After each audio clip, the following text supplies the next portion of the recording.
அனைவருக்கும் வணக்கம். யாரை சமாளிப்பது கடினம், இதுதான் நம்ம மகாபாரதத்தில் ஒரு தடவை கிருஷ்ணன் அர்ஜுனன்ட்ட சொல்கிறாரு, என்னை துரியோதனன் அழைச்சிருக்கிறாரு, நான் போயிட்டு பேசிட்டு வரணுன்னு. ஆனால் அர்ஜுனனுக்கு கிருஷ்ணன் அனுப்ப விருப்பம் இல்லை. ஏன்னா அங்கே எதனா போயிட்டு நமக்கு ஆப்போசிட்டில் எதனா வரம் வாங்கிட்டாருன்னா நம்மளால் அந்த இதில் ஜெயிக்க முடியாது, போரில் ஜெயிக்க முடியாது அப்படின்னு நினைக்கிறாரு. அதனால் நான் உன்னை போக விட மாட்டேன்டார். அப்போது கிருஷ்ண பரமாத்மா சிரிக்கிறார், நானே கடவுள், என்னை போக விட மாட்டேன்னு சொல்கிறது எப்படின்னு சொல்லி சிரிக்கிறாரு. அப்போது அர்ஜுனன் சொல்கிறாரு, கண்டிப்பாக நான் போக விட மாட்டேன் அப்படின்னு.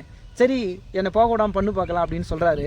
அப்போ சொல்லும்போது உட்காந்து ஒரு ஆழ்ந்த சிந்தனையோடு உட்காந்து அவர் அன்பால் ஆத்மாத்மா வேண்டிக்கிறார், நீங்கள் போகக்கூடாதுன்னு. அப்போது அவரால் ஒரு அடி கூட எடுத்து முன்னாடி வைக்க முடியலையா. அப்போ அவர் ரொம்ப கெஞ்சி, தயவு செஞ்சு என்னை அன்பால் கட்டி போடாத, என்னை விடு அப்படின்னு வேண்டி கேட்டுக்கிட்டதாகவும் அப்புறம் அவர் விட்டதுனால அவர் போயிட்டு வந்ததாகவும் சொல்கிறாங்க. கடவுளையே அன்பால் கட்டி போடலாம் அப்படின் போது அன்பானவர்கள் எப்படிங்க சமாளிக்க முடியும்? சாலைகளையும் சமாளிச்சிடலாம், முட்டாள்களையும் சமாளிச்சிடலாம், ஒரு ரொம்ப விதண்டாவாதமாக பேசுகிறவங்களும் சமாளிச்சிடலாம். ஆனால் ரொம்ப சமாளிக்கிறதுக்கு சிரமமாக இருக்கிற ஒரே ஆள் அன்பானவர்கள் மட்டும்தான். இந்த அன்பானவர்களை மட்டும்தான் சமாளிக்கிறது ரொம்ப ரொம்ப கடினம்.